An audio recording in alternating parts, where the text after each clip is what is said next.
not necessarily working the best. The Rockets in the midst of a 3-game losing streak. They take the L to the Charlotte Hornets, who get the victory on their home floor. Victory's tough to come by in Charlotte as of late.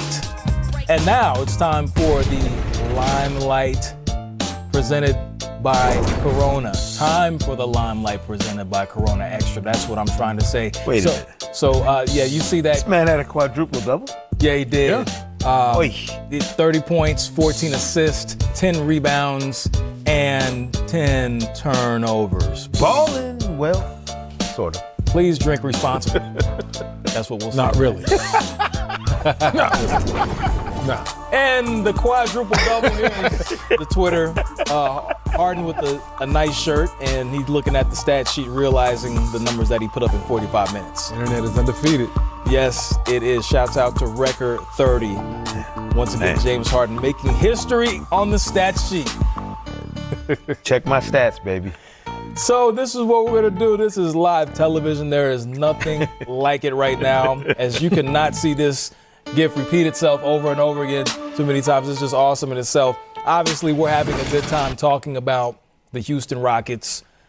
But let's be real for a second. They ship out Clint Capella. They push all their cards into the middle of the table. They say we're going to do this micro ball thing. We have the analytics that say these are the things that we need to do in order to have success. And early on, it did look good. 10-2, but since then, it's not necessarily working. You lose to the Charlotte Hornets on the road. You get beat down by the Clippers. You're watching the Houston Rockets as this is developing right now. What are your thoughts? Teams are starting to adapt and find a way to be successful against the small ball lineups. No rim protection is a huge thing. They're getting out rebounded. And then tonight, you turn the ball over 20 times. James has 10 turnovers. You're forcing James to guard bigs a lot more. That might start wearing him down a little bit, but it's not good to have no rim protection. You have to have somebody in there protecting the basket. Maybe not for long stints, but this is a situation where going deep in the playoffs with these big teams like the Lakers and the Clippers just got bigger with Joakim Noah and who else? You got Jokic in Denver. Like, you can't not match up with these with these big men for long periods of time. Plenty of bigs in the Western Conference.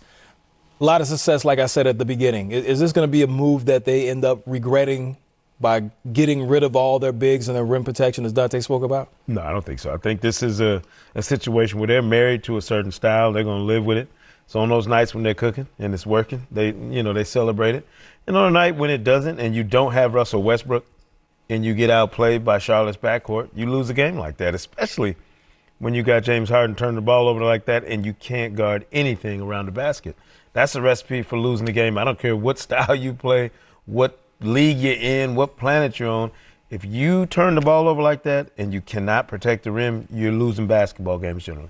Two of those 3 losses that they've just have been the teams. That is Friday. So we just gave you your entire slate of all your NBA action, starting tomorrow with the game of the century. Listen, I got to sell this, okay? You have the Lakers coming off that huge win against the Bucks on Friday night. LeBron James giving you that scowl, mean mugging, coming with the numbers, making things happen, going up against the Clippers, who are, let's just say, confidently quiet coming into this game. They haven't lost to the Lakers all season. They're on a winning streak. They don't lose when everybody's healthy. I'm very excited about this game. We spoke about it in the locker room. We're going to sit at the crib and in our own individual cribs and watch.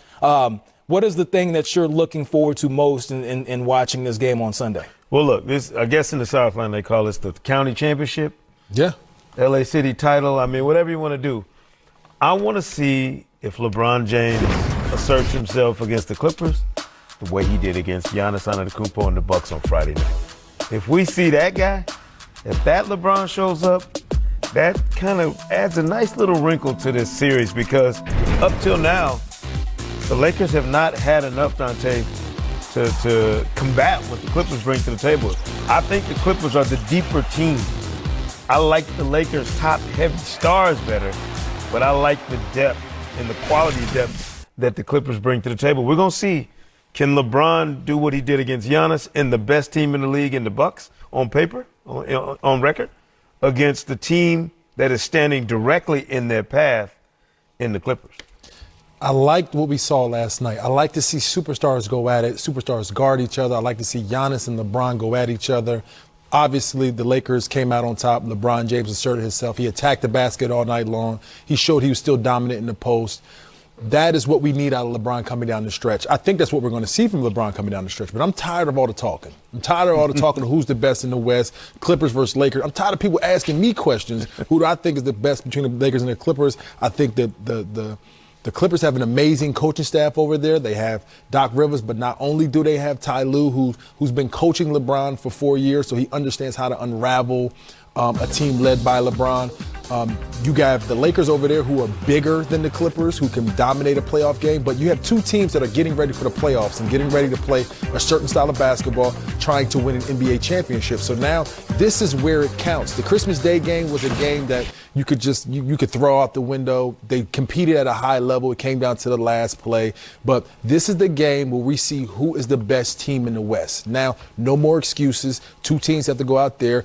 You're going to have to find out who's the better go-to guy, LeBron or Kawhi, who has the best supporting cast, who's the best team in the West and overall the best team in basketball. I think the Lakers took care of the Bucks, taking care of all that nonsense of they have the best record, they're the best team. Lakers took care of them on their home floor. But now you get to see who's the best team in the West and who's going to be the favorite to win the Western Conference. The Lakers almost need this one. It seems like they continue to get beat by the Clippers and everything. You look at the offseason. They didn't get Kawhi. They wanted Kawhi, didn't get him. Opening night, they get slapped in the face by the Clippers. The second game, they get slapped in the face again on Christmas Day. When it came time to trades and buyouts, the Clippers seemed to win that battle as well, adding to the depth of their team. You look at the Lakers, usually the Lakers are the ones that come in first place. They're the ones that get all the shiny new toys, and the Clippers are, getting the hand-me-downs in the back. But the Clippers have been winning a lot. And again, I mentioned Kawhi, who's definitely been giving it to LeBron every time that they play. This game is super important for the Lakers, isn't it? No question. And I think it's as important to LeBron as what Friday night's game was. You saw LeBron step up and guard Giannis. He's the one who decided, I got to take this defensive challenge on and guard Giannis. Anthony Davis got in early foul trouble, picked up 2 quick ones early. LeBron decided, hey, if we're going to win this game, if we're going to show that we're a championship team, it's on me. And I think, to me, we overlook how many times LeBron has done this, how many different times he's been stacked up against whatever this challenge is supposed to be. Think back early in his career. He had to get through the Celtics. He had to get through the Pistons first, remember? Mm-hmm. He had to get through the Pistons to get to the finals. Well, he did that. Had to break through and beat the Celtics at some point.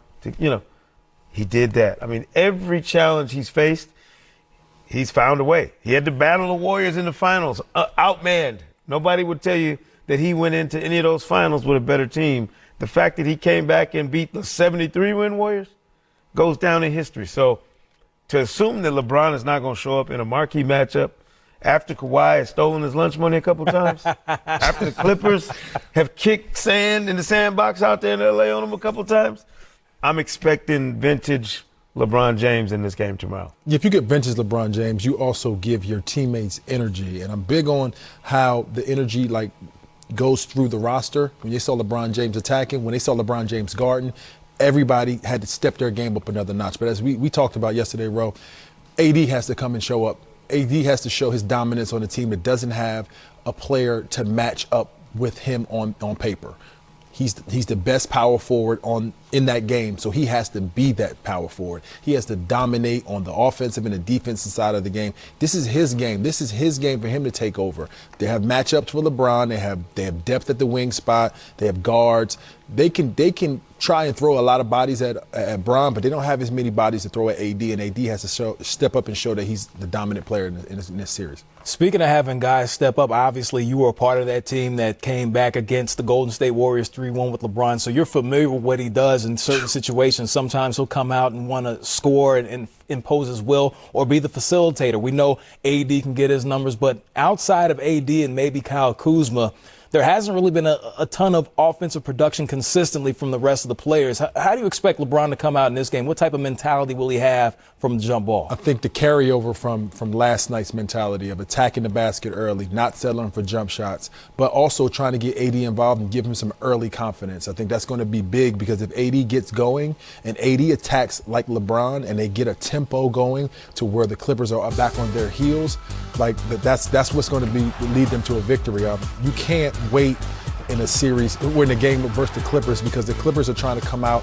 and manhandle you. You got to hit them in the mouth early to have a chance to win that game because you can't keep them in the game for coming down to the fourth quarter because they do have defensive guys that you can throw a lot of defensive nightmares at you. No disrespect at all to Giannis Antetokounmpo's supporting cast in Milwaukee, but Pat Beverly, Lou Williams, Montrezl Harrell, that's a different breed of cat coming at you off that bench.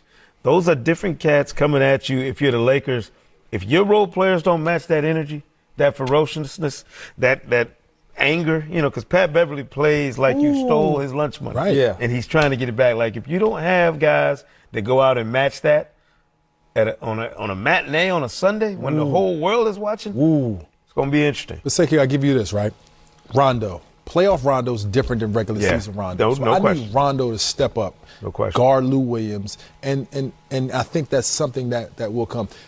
White Mamba or the hairless Mamba, Bald Mamba. whatever you want to call Alex him. Caruso, Alex Texas Caruso A&M. has been bringing energy on that second unit. He's been guarding. He's been attacking the basket. He's been giving them a boost off the bench. He doesn't give the point production like Lou Williams, but he brings an energy to the game that kind of gives them a boost on their bench. So those two guys can help the Lakers try to match the scoring production that comes off the bench, and we'll see if it's enough.